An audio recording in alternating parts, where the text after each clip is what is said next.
Welcome back to Crossroads Live. My name is Jim Hoffpower, and you are in McKinney, Texas, right now at the Spirit of the Cowboy, and I'm sitting here with an old partner of mine, Mr. John Buttram. Welcome to the show, partner. Thank you there. Appreciate it. Yeah. Well, go ahead and get the microphone. Yeah. Do that one more time. I thought this was the lollipop that y'all gave me at first. Well, I'll tell you, how many trains you been on lately? Trains, one. One? Yeah. Well, because I remember your uncle used to run a train, didn't he?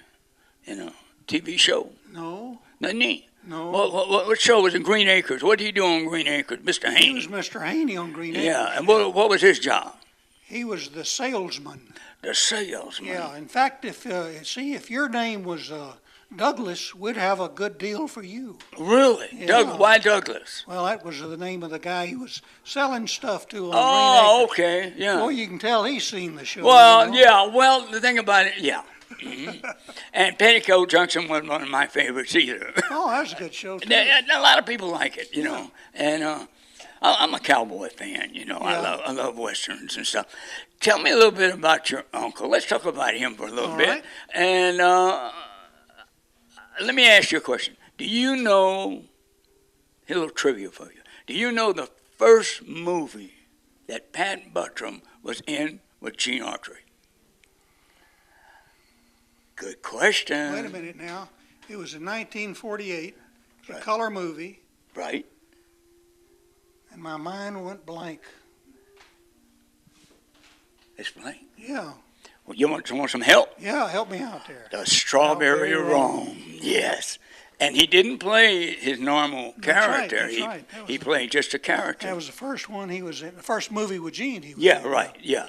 Now, didn't he do the radio program? He did He the did radio. radio program on WLS out of Chicago, the old National Barn Dance. Yeah.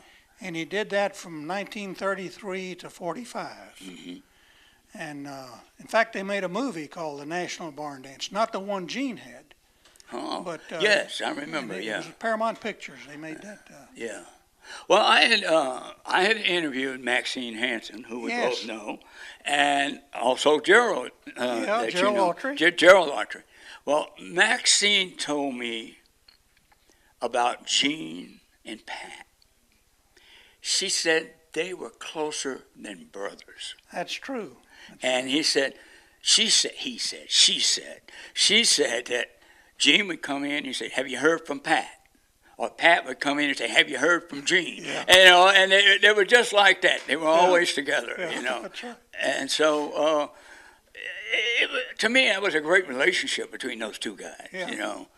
And my funniest scene with your uncle that I liked, there was a mule train, I think was the name of the movie. That's right. And your uncle was walking down the road, and he was pulling his pack of mules, and he was singing Mule Train. Yep. The only man in the world who could sing worse than me. You know, that was the first time that that was sung in the movies, Yeah, and Pat sang it. yeah. Another thing about Mule Train, his real-life wife was in it, Sheila Ryan. Really? Yeah. Yeah. Wow. So, but Pat was more than just an actor. Yes. He did research. He did writing. He wrote a lot of Gene's material for when they were doing a television show later on, just introducing the movies. Yeah.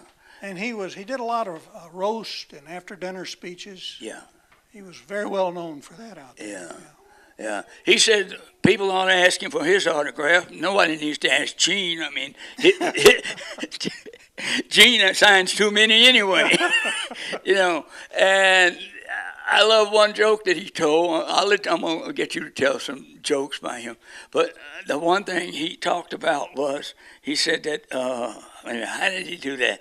He said, talking about Gene Autry was so rich, he said he rode off in those movies into the sunset, and then he bought it. Yeah.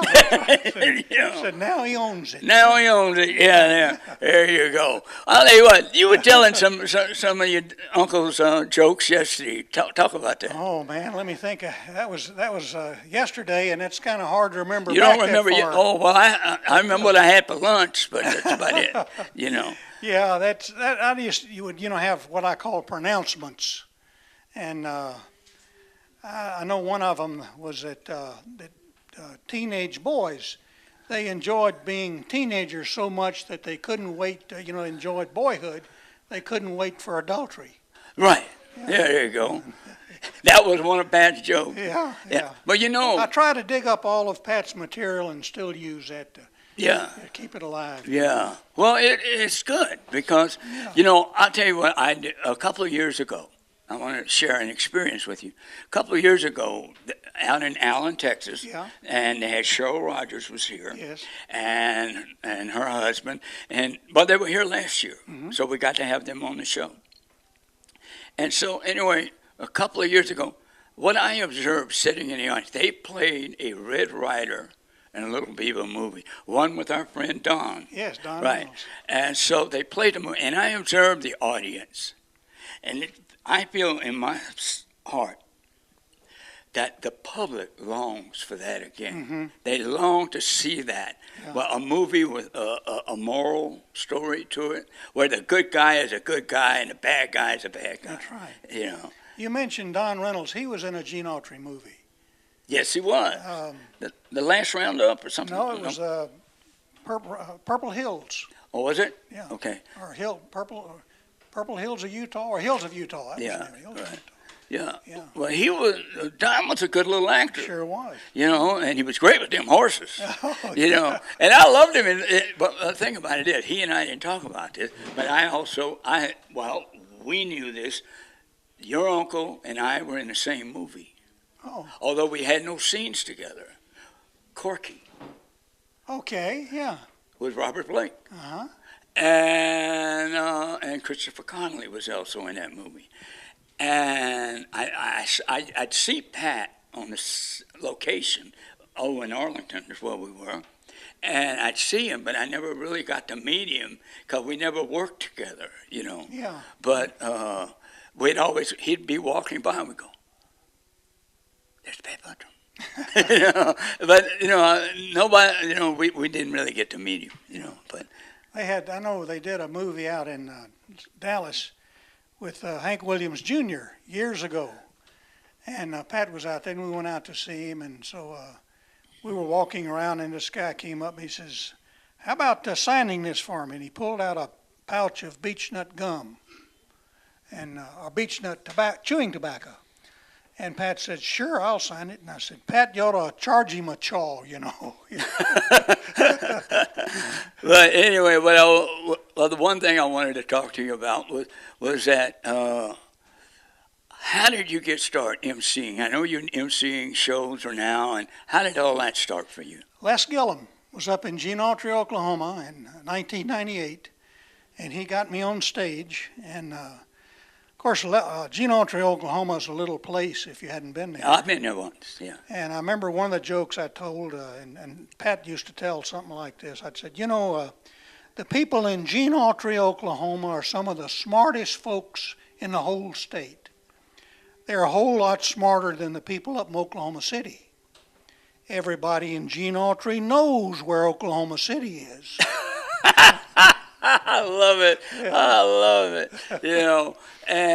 But anyway, listen, I'll tell you what, I want to thank you for taking this little time to come visit with me, and it's such an honor to have you here. Jim, thank you for asking me. Yeah, man, come back and see me. It's an honor for me. Yeah, well, honor for us to have you right here on Crossroads Live. John Buttram, everybody. Y'all stay tuned in. All right, welcome back. The auction is still going on. We are here at the Gene Autry Music Festival, and right now I have a gentleman that I met many years ago, about 8-9 years ago, down in Gene Autry, Oklahoma, or should I say up in Gene Autry, Oklahoma. Gene Autry, Oh, Oklahoma. there it is. Yes, And sir. this is Gerald Autry, Right? and you are Gene's cousin. Now, Gene's cousin. are you? Were y'all second cousins? Yes, I'm a second cousin. Yeah. He and my dad were first cousins. Yeah.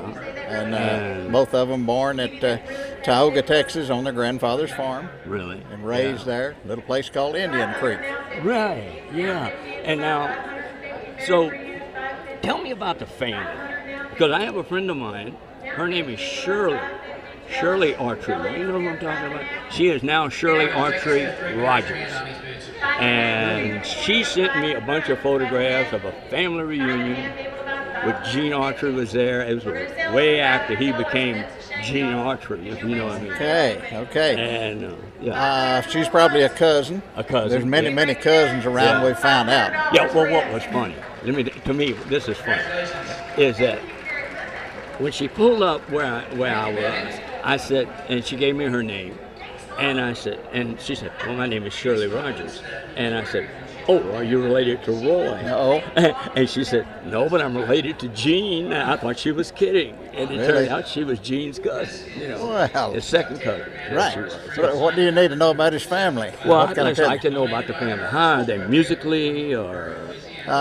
All of his grandparents, uncles, his mother was very musically inclined. Mm-hmm. She taught Gene how to play guitar when he was very young, Yeah. 12 years old, I believe. And she passed away, never did get to see him make a real big success. She passed away in 32. Of course, he sold 1 million records in 31. Now, that's pretty good success. That's pretty good. That silver-haired daddy of mine. That's it. That was the one. That was the one. Yes, sir. Oh, and you know what? They still play that. Yes. And people are still singing it. You I know, know it. That's amazing. it made a big impact on a lot of people. On the whole nation, and that probably was in a time of the nation when everybody was in a depression. Yeah. And he made them feel a lot better. Yeah. Didn't cost a nickel to go see his show, Yeah. but that was a lot of money. Well, back then. I remember when I was a kid, going around selling Coke bottles to get up money to go, Right. you know, or begging my father for the money, you know. But You could take a quarter and go to the show back then. yeah, and you could buy popcorn and a Coke Popcorn, and a candy Coke, bar, candy bar, and the show, and have a nickel left. yeah, and still enjoy it. Yes, sir. Still enjoy Good, that. clean entertainment. Well, let me ask you. I had a friend of mine several years ago. Of course, he's passed on now. His name was Smokey Montgomery, and he was in a couple of Gene's movies. Yes, sir. And he told me that when they were making Old Susanna, I know you know the movie Old Know the Susanna, and he was with the Light Crusto boys. Okay, And right. he said, right, and he said that when they were there, everybody was crazy about Champion. Everybody wanted to take a picture with Champion. You want to talk a little bit about Champion? There was about 6 champions through the years, Right. and at one time he got 1,000 fan letters a week. Champion, the horse. The horse. The horse. The horse. Yeah. Of course, Gene got many more than that. Yeah. And that's something for a horse. Yeah, but the thing about it, everybody loved it, myself included. Because I'm a big Gene Autry fan. I got to tell you, I am a big Gene Autry fan.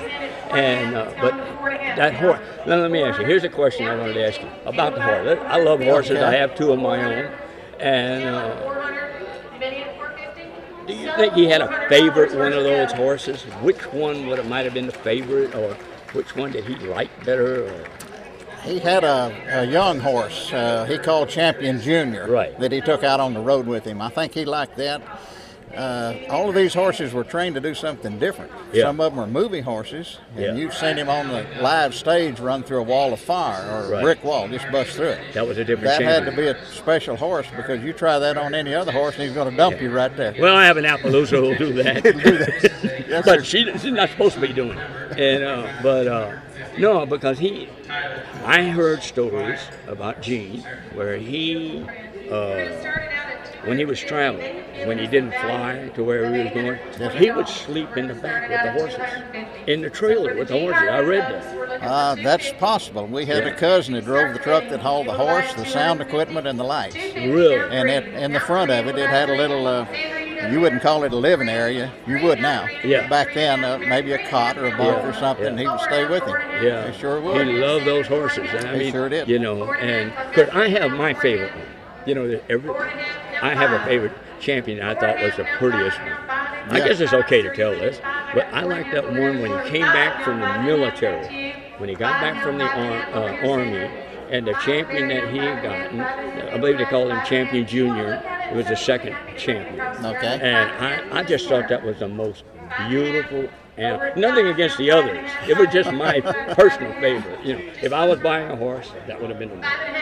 Most people didn't know the difference.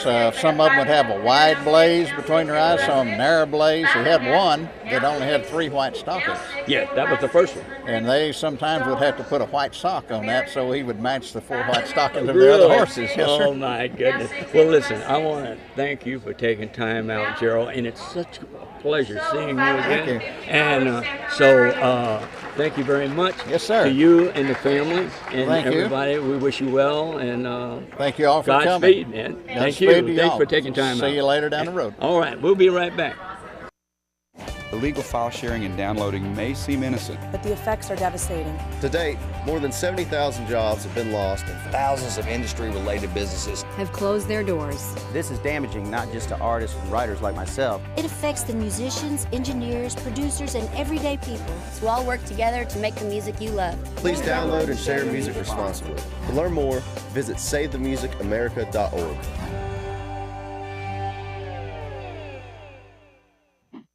Welcome back to Crossroads Live. My name is Jim Hoffpower, and I'm sitting here with a buddy of mine I met last year who does a lot of great work in this business. Welcome, Charlie. Pleasure. Thank you. Now, again, I'm bad on last names. Help me. LeSuer. LeSuer. If you're back east, where am I looking here? Just tell me where I'm looking. Right here. Okay. All right. If you're back east, it's LeSuer. Yeah, because of the P's. Mm-hmm. And Joan Crawford, whose name was Lucille LeSuer. Really? Oh, yeah. That was her real name. But somehow between the east and out here where I come from, which is Phoenix, Arizona, it changed to LeSuer. LeSuer. LeSuer. Very classy. Very classy. You like that? Like that, yeah. Very Americanized. Well, I'll tell you, now that you bring that up, I'll throw a little story your way. My family, Hoffpower is our name, but originally it was Hofbayer. But when the Germans came over here, they pronounced it, their B's sounded like P's. Oh. And that's how the Hoffpower came, instead of Hoff. And so they said, what's your name? Hoffpower. So did they come through Ellis Island? Or I have no idea. I wasn't there. I wonder if maybe they kind of changed it there? Or? They changed it when they got off. They wrote their name down. That's from what I understand. That's interesting. Just stories I've heard. Yeah, the way that names change, because we all have names that originated in the Europe area, or Asia, whatever. Yeah. And when they came over here, of course, they would simplify it. Yeah. So it came from LeSuer. Actually, is simpler. If you think about LeSuer. Yeah. But somehow, when it got here, it was LeSuer.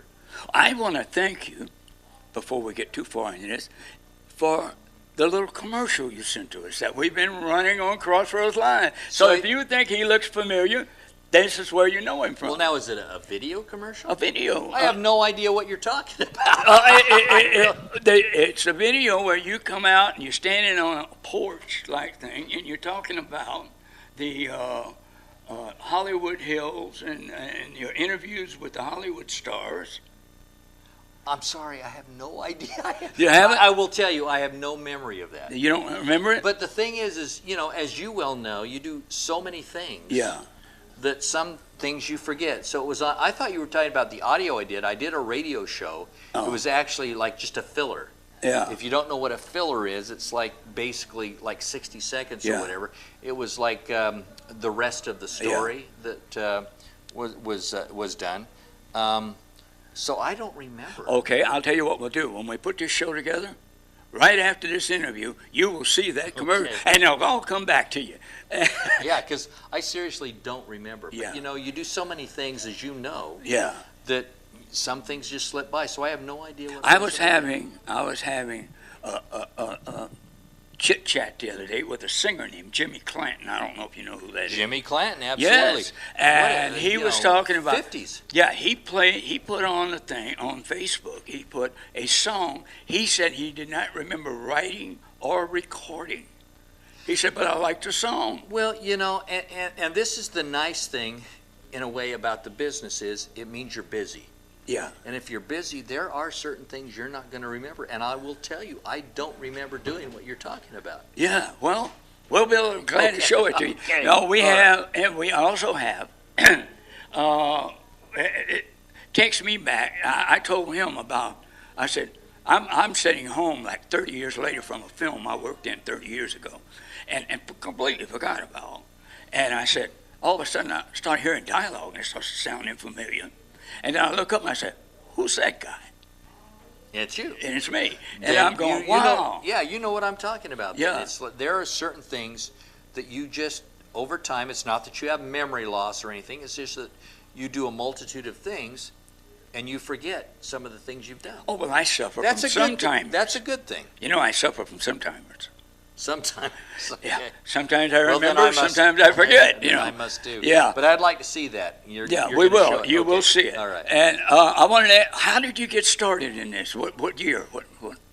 19, well, I say 1991, but actually it probably goes back to about 89. Yeah. And I was working for an advertising agency, and we're located in Mesa, Arizona, which is a suburb of Phoenix. And they sent me down to do a commercial with Rex Allen. Rex, I knew Rex. Well, I did too, Yeah. later on. Yeah. But this is before, you know, what I'm doing now. Yeah. And I went down to do the commercial, and he had no idea it was a television commercial. He thought it was a radio commercial. Oh. And he would travel in from Sonoyta, where he lived, into Tucson to a studio to do a series of commercials. He was paid for doing commercials. So, you know, it was a great gig. You know, he would travel in once a week or whatever to do these commercials. So he wasn't prepared to do a television commercial because everything he did was a radio commercial. And he got there, and he was the nicest guy. You know, I explained it, no, this is a television commercial. And he said, well, okay, never mind, that's great, terrific. Yeah, so yeah. I gave him the script, 30-second commercial. He looked at it for just a few minutes, you know, it was amazing. And he goes, okay. 30-second commercial, and he did it in one take.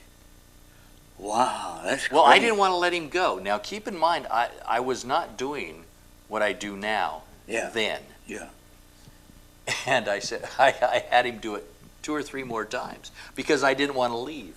Yeah. It's Rex Allen. And he did it perfect each time. And I said, okay, before I go, I want to ask you one question. People had sidekicks like Gabby and Smiley. So I said, you know, you had Alfalfa, you had Buddy Ebsen, and you had Slim Pickens as your sidekicks. Right. How did you get them to be your sidekicks instead of Gabby or Smiley? Well, you know, Gabby by that time Was no associated longer- with he Roy. was- well, no, he was no longer in the sidekick business. He was not even under contract to Oh, really? Republic. No. But I said, how did you get these people to be your sidekick? And he just looked at me, that Rex Allen grin, and he said, money. That's all he said. Yeah. So skip a few years, and then I was doing the festivals. And I was able to interview him a few times. And he was just a marvelous man. But so when I say, 91, that's when I started officially, but actually about 88, 89 when I was doing stuff like that. Yeah. You know. But no, skip to 91. I was doing a TV show in Phoenix called the Arizona Cowboy, local show. And they sent me out to Rawhide to interview John Smith. John Smith, yeah. So I interviewed John, and then because I was talking with Mary Brown, who was the coordinator Right. of Festival of the West there in Scottsdale for many years, and she goes, wait a minute, you know all this stuff. Well, you know, would you like to come out and be the person in charge of the panels? Well, that happened in 92. So from 92 until so far, it's, you know, it finalized last year, you know, Yeah. well, actually this year, 2011. Yeah. I was there, but in the meantime, I would do Palm Springs, and I'd do Roy's 100th, and I'd do other festivals, and of course, Spirit of the Cowboy. Yeah. Here. So anyway, I think we could continue, but I think you got a break coming up here. All right. Why don't we take a quick break on Crossroads, and we'll be right back with Charlie. 20 years, I've been interviewing the cowboy stars of film and television. Now I'd like to share what I've learned with you, not just the easily researched information, but the true stories behind the films and the stars. My audiobook, Golden Nuggets Along the Old Hollywood Trail, lets you in on little-known facts, trivia, and stories of the Western stars and films from the beginning to today. If you're a fan of the Western genre, I'd love to share my stories with you, and here's how. And welcome back to Crossroads Live on the road. I'm sitting here with Charlie, and I can't get my tongue twisted around your last name at all. LeSuer. LeSuer. Now, is that French? Oh, it's definitely French. It was Lucille LeSuer. Yeah. Lucille LeSuer, who was Joan Crawford. Yeah. That was her last name, her original last name. You didn't believe that movie, did you? Which did? The movie. Mommy Dearest? Yes. You never know.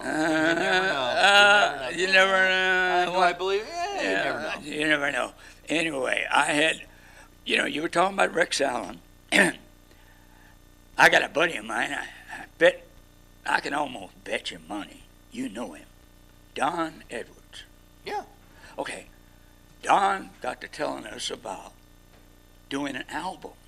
Yeah, I have the album. Yeah. And he said, Rex was going, why don't we do this song? And Don would go, sure. And Don would start singing a little bit of it. And Rex, how do you know that song?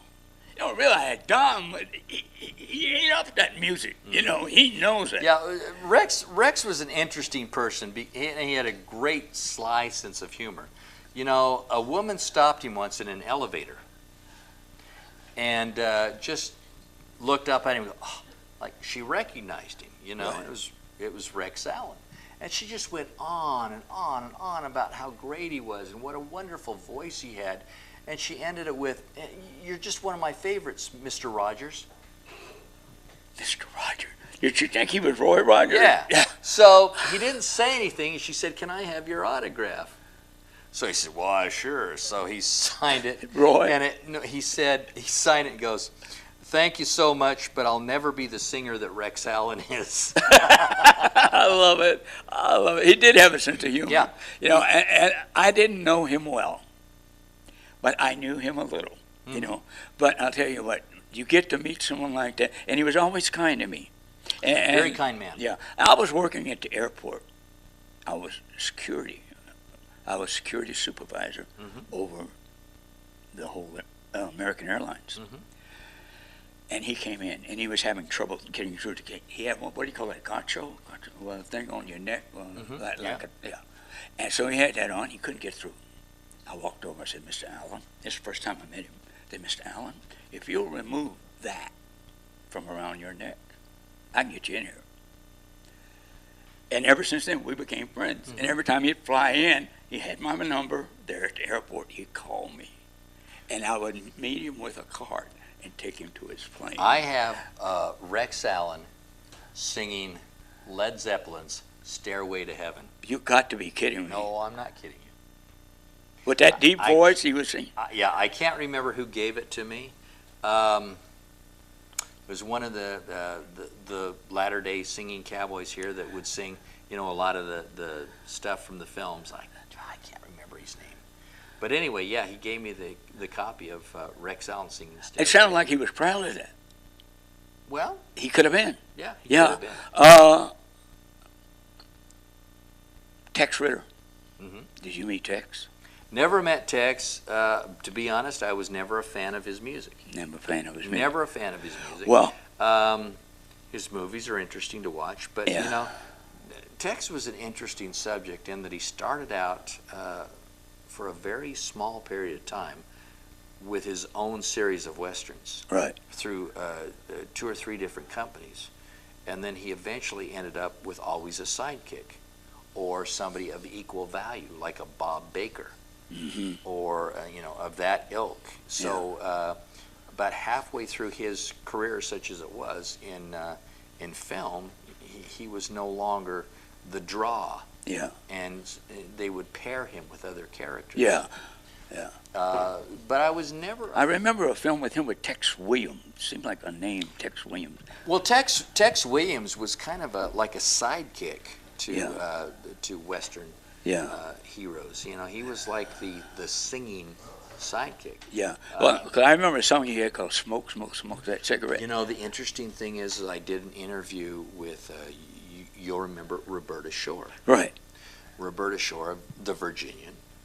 She sang that song with him. That when you hear "Smoke, Smoke, Smoke That Cigarette," she's on it. Oh, she's on the record. Wow. Matter of fact, interesting subject. And we're talking about Roberta Shore of the Virginian. If you go to Disneyland and you go through "It's a Small World" and you hear that yodel, yodel, the yodel that we all are tired of hearing in "It's a Small World," that's Roberta. Wow. Yeah. She's had an interesting career. But you talk about Tex Williams, people like that. Yeah, they would appear in films as like the musical sidekick of people, and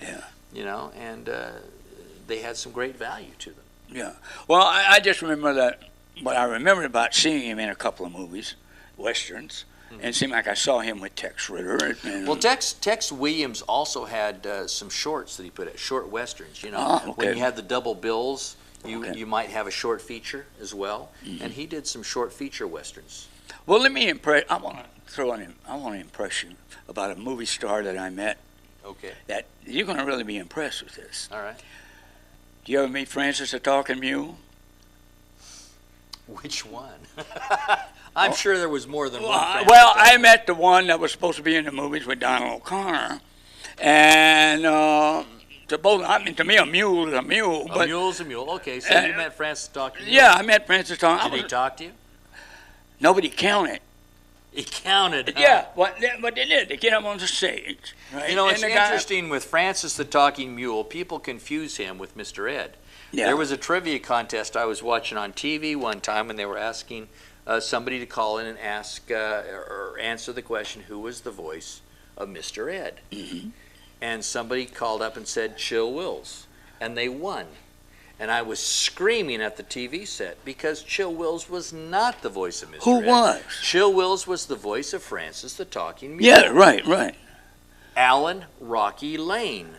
Right. Was the voice of Mr. Ed. Right. So, you hear things, and doing what we do, you just want to grab through the TV set and strangle him, saying, you are so wrong. Yeah. Well, because I met the guy, and God, I can't remember him. You'll help me. The guy who played Wilbur. Wilbur? Yeah, the guy. Wilbur. Alan Young. Alan Young. Mm-hmm. I met him in Lubbock, Texas. Mm-hmm. He was doing The Odd Couple. Oh, really? Yeah, he was doing The Odd Couple, and my friend Milton James, who's an actor, was in the play with him.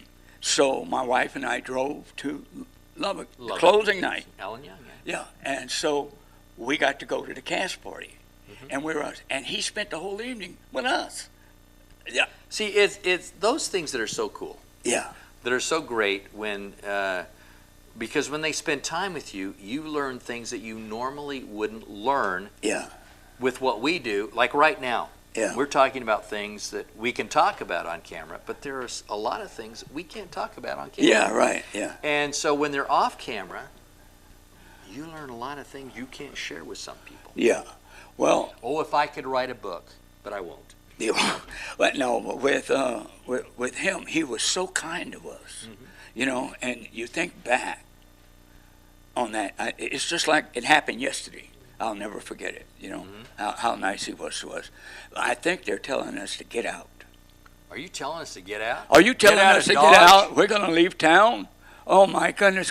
Charlie, I want you to know this has been an honor and a pleasure for me, my friend. I appreciate it. I have looked forward a long time for this. Yeah. And I thank you so much for this. Thank you. And I hope I did you justice. You did. All right. Oh, thank you. We got to talk about my heroes. Rex Allen is one of my heroes. Absolutely. I never got to tell him I once named a dog after him. I don't know. When I didn't tell him that. So you named the dog Alan? No, Rex. I had a dog named Rex when I was a kid. You know, he was a big hero. And you named the dog after him? Yeah. Not sure you'd really appreciate that. I didn't tell him. Okay. And I don't think he cares now. He doesn't care now. So when you see Rex Allen Jr., tell him hello for us. Good old Chico. You know, he's he had some health problems. Oh, I didn't know. But he's doing well now. Wonderful. And we wish him well. Wish him well. Rex Allen Jr., you get well, partner. And we'll see you around the corner, around the bend. Charlie will be there. LeSuer. LeSuer. Joan Crawford's son. Right. I'm Colin Ray. Within the next 30 seconds, at least 3 children will be physically or sexually abused. We must stop this national tragedy that robs our children of their innocence, their dignity, and often their lives. If you or someone you know are being abused, call Child Help USA National Child Abuse Hotline at 1-800-4A-CHILD. Call is free and confidential 24 hours a day. 1-800-4A-CHILD. You can stop child abuse. Welcome to Crossroads Live. My name is Jim, and I'm standing here with Miss Maxine Hansen and a whole bunch of folks. And we're here to talk about Gene Autry. Wonderful. All right. Tell me, how did you get the job? When did that come in to your life? Well, about 25 years ago, there's a fellow named Johnny Grant, who's the honorary mayor of Hollywood, a good friend of Gene Autry's, and also worked for Golden West Broadcasters, Gene's company. And he had a secretary who was my friend. And she said, why don't you come over and try out for a job? So I did. And there was also an opening in Gene's office, and the rest is history. I went in there, I got the job. Wow. Mm-hmm. And how was he to work? How was he as a boss? He was absolutely fantastic. He was a funny man. He was always telling me, honey, you can take off a little early. It's okay. And I was always going, no, Gene, I got too much work to do. And you could hear him go, oh. He was a sweetheart. I had read or saw a documentary where they were interviewing Miss Jackie Autry, and she was talking about Gene was quite a poet, and he would send up. Can you talk a little bit about that? Yes, actually in our office we have a collection, a drawer full of files. Gene collected poems from all over the place throughout the years. One of his favorites was the Showman's poem, the Showman's Prayer actually. And what he would do on Mrs. Autry's birthday or Valentine's Day or Christmas, he would say to me that we had to get together a poem for Mrs. Autry, and we'd take a look at different things, and he'd work different things, and he would get her a poem. Wow. He's a very romantic man. Very.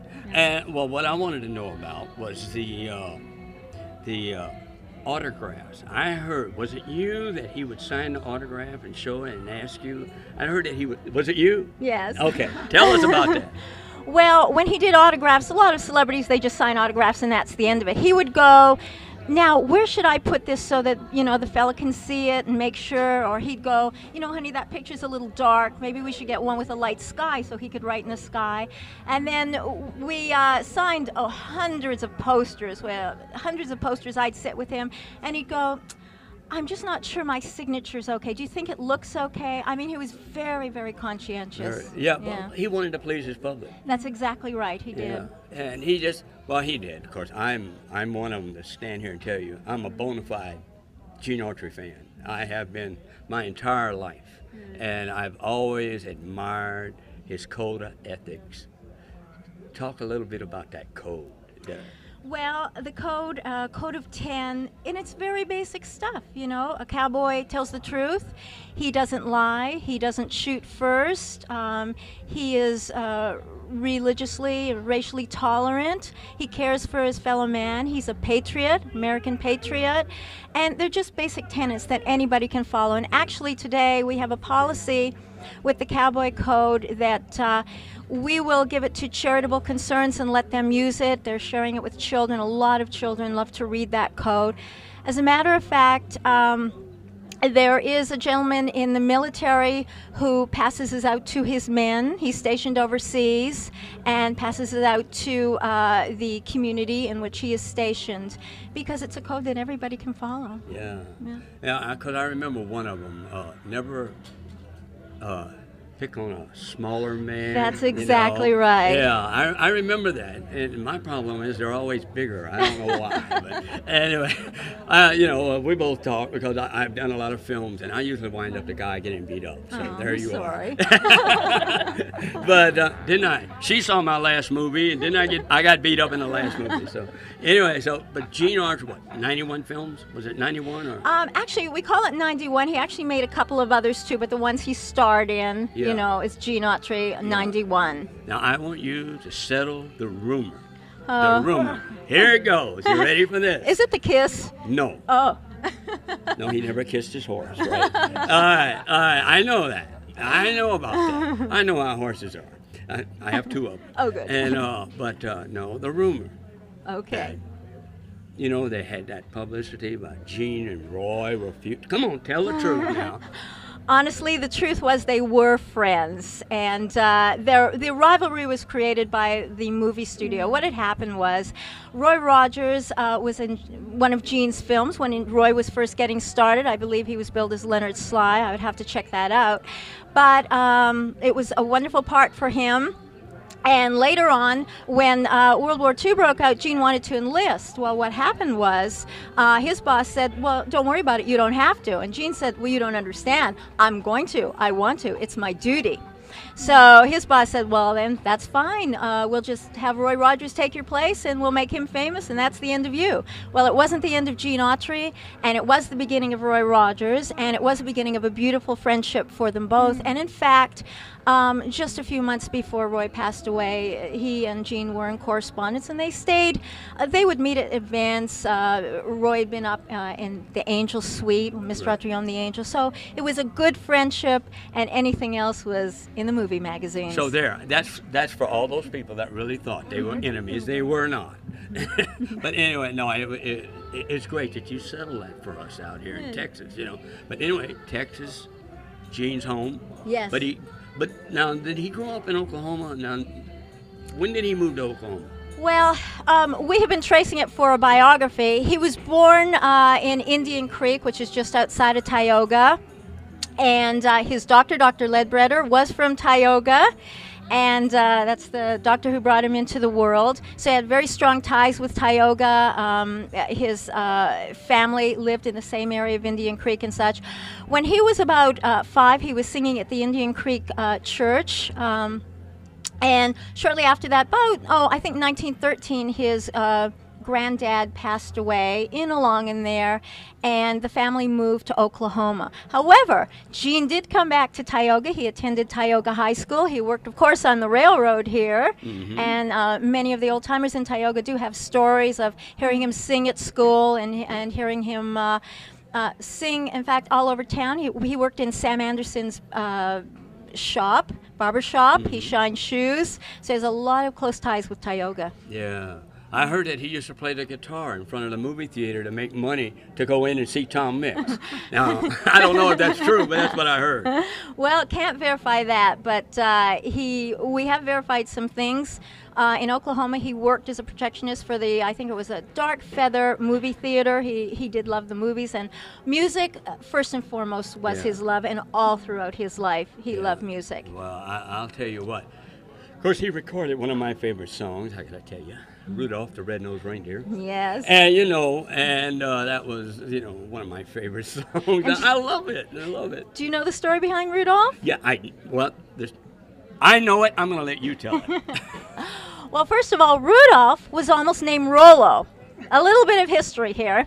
A gentleman who worked for a department store made Rudolph. It was just a little giveaway book for Christmas.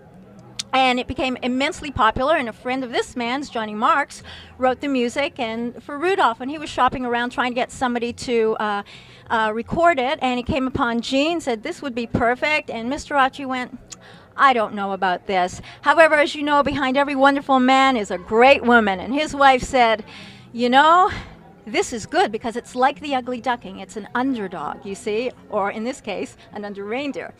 So I think you should record it. So Gene went into the studio, and he had, at those times you would do a block, you see, of time. So what he did was he had gotten through everything. He had a few minutes left. He said, well, what should I do? Well, Carl Kottner, his longtime musical arranger, said, well, we have Rudolph. And he said, okay, let's do it. One take. Second biggest selling record of a Christmas record, yeah. Time. Next, but he'd record, some of the songs and the story about one of my favorite groups. And I know Paul knows who I'm talking about, the Cass County Boys. Oh. Talk about those guys were great. Those guys were amazing, and they were lifelong friends of Gene's. I mean, just totally lifelong friends up to the day he died. Yeah. They were friends of his. I had read or seen in a documentary. I've seen a lot of documentaries, and that he actually met them when he was in the Army. That's right. And he heard them on the radio, and he went down and met them and said, when I go back to Hollywood, I'm taking you with me. And he kept his word. It's very interesting. Gene met a lot of people that way. Smiley Burnett, for example, was one of them. He needed a musician for the time, and he was asking around, and somebody said, well, how about that fellow who works for a radio station? So he gave him Smiley's number. He called Smiley up. Smiley said, well, I got a job, this and that. Gene said, well, how much you making? Smiley told him, I think it was about $40 a week, something like that. He says, well, I'll offer you a little more. Here's what I'll offer you. Smiley said, done.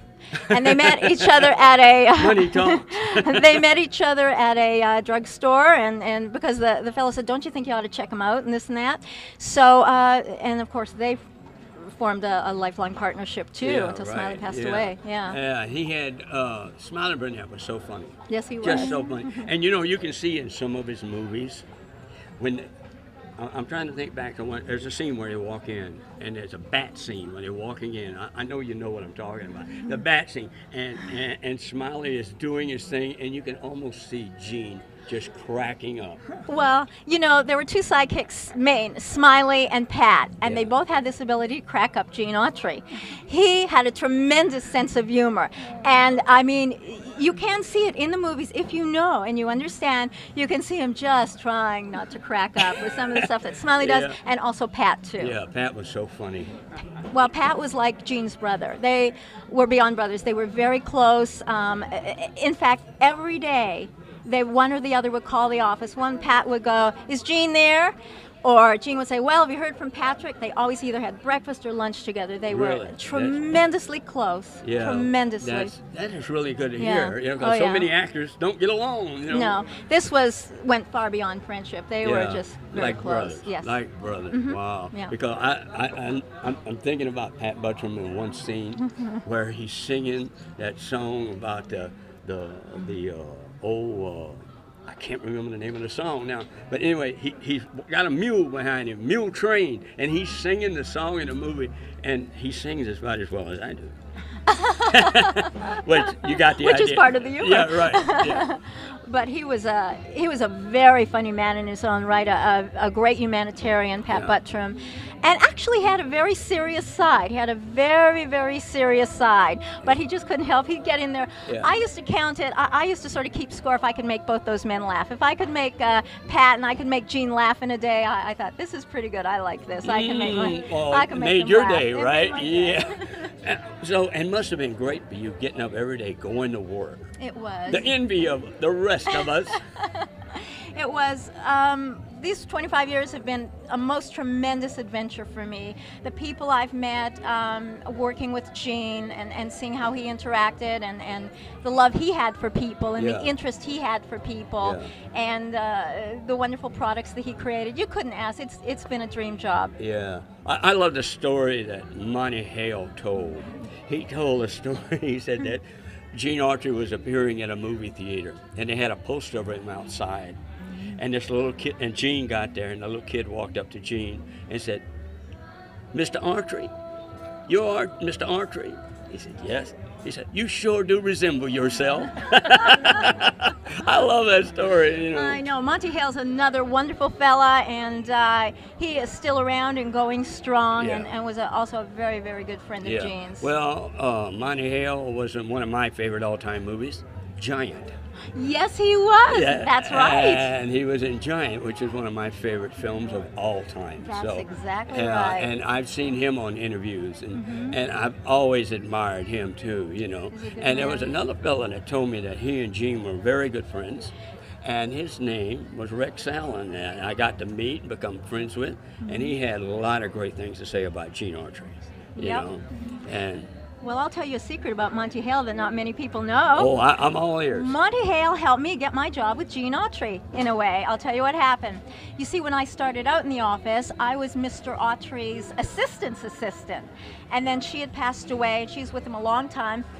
And I was reception at that point and her assistant, and Gene was looking for another assistant. Well, Monty Hale came in and said, well, Gene, what about that girl up front there? So what happened is one day Mrs. Autry called me in. I thought she was going to fire me. I didn't know. I was sitting there cold and clammy. She said, how would you like to be Gene's assistant? And I looked at it and I went, you know, I think that would be a dream job. Yes, I say I do. Oh, I wouldn't. Oh, I couldn't blame you. I couldn't blame you. Well, I was going to ask you one thing. You were very close to him. Here's the question I ask everybody. Okay. And all right, here's my question. Did he have a favorite champion? Of all the champions? You know, I want to say champion number one. Because that was number one. Yeah, and I know he also, champ number 3, of course, was the last champ that passed away. There were a number of champs. There were about 4 main ones, I would say, and some of them had stand-ins. They were used for different things. For instance, you would have a TV champ and a personal appearance champ. You would have, you know, one that was good in the crowd, and so on and so on, did certain tricks. And of course, there was the first champ, and I think that was his all-time. Yeah, really. I was wondering because I had watched all of them, and I'm only not talking about talent of the horse. I'm just talking about the beauty of the horse. And my personal favorite, I guess it's okay to tell, was the one he got when he came back from the Army. That one, you know, with the narrow strip. Yeah. And I thought that when I saw that horse on it, I was just caught. I mean, because I'm a horse lover. So you know the difference. Oh yeah. Oh yeah. I knew right then. That's a new champion. Because what it was, they started a movie. He was on the old champ, and all of a sudden he's on this new one. Yeah. And so it's a great movie. Yeah. You know, it's interesting about Champ. Champ number 3 died at a very old age in 1990, and he was over in Newhall at Gene's ranch, Melody Ranch. And you know that Gene did not sell that ranch until that horse passed away, so that horse would have a place and have a stable place and a place that he knew, which just tells you a little bit about the character of the man. Yeah, he loved that horse. Yeah, it's great. Well, I'll tell you what. I want to thank you for taking this time to spend with us. And it's such a great honor to. Actually, we met before last year in Tioga, and to have you here, and to have all these folks hanging around with us. It's great to have you all here. Did y'all enjoy these Gene Autry stories? Oh yeah. All right. Okay. Thank you so much, Maxine. Thank you very much. So, till we meet again, good luck, God bless, and we'll see you at the Crossroads. Let's go, Dan.